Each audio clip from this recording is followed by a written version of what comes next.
Okay, so I watched the video about the discovery of electricity, and some history was Michael Faraday was fascinated by science, and he worked hard binding books in the evening or during the day, but in the evening he would read any scientific literature he could get his hands on, and he loved learning.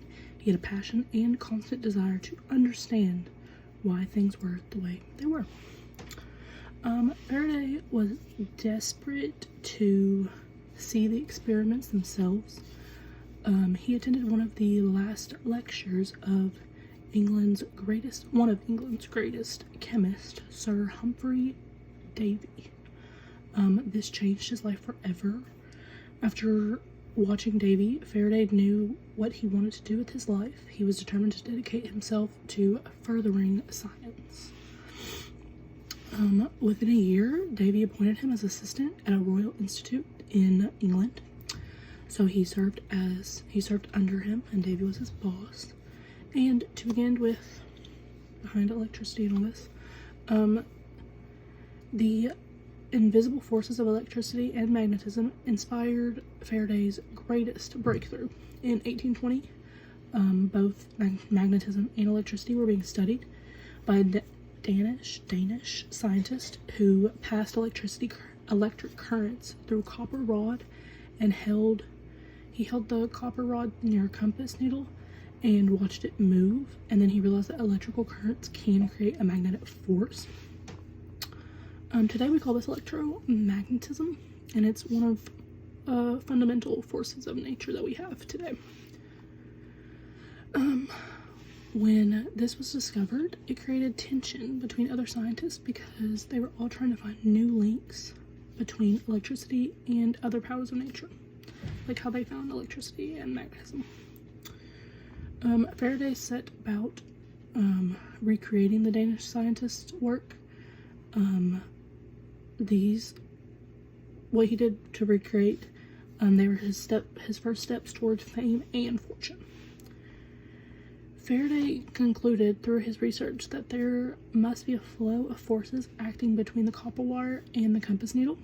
Faraday created a circuit using a battery, a pair of wires, and a mercury bath.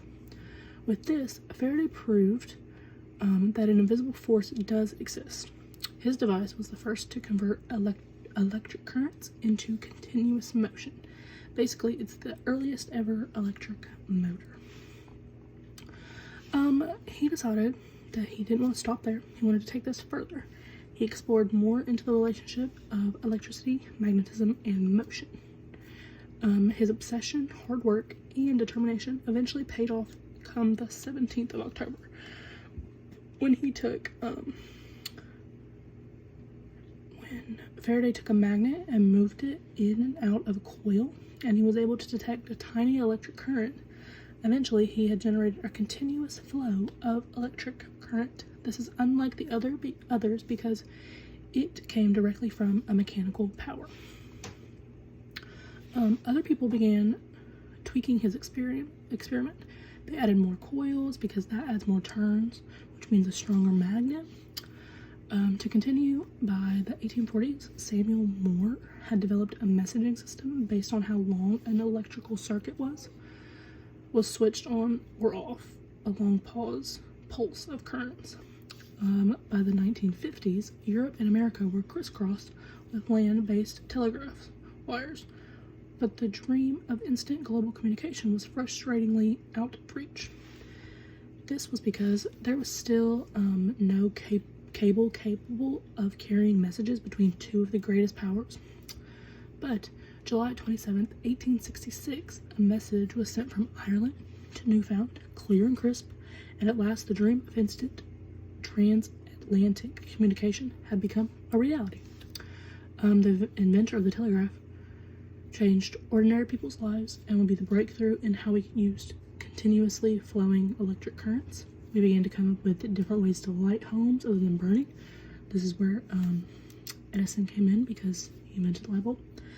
And then from there on, it just more inventors and more scientists were just coming up with more ways that we could bend and change electricity. And yes, this was part one of how electricity became Thank you.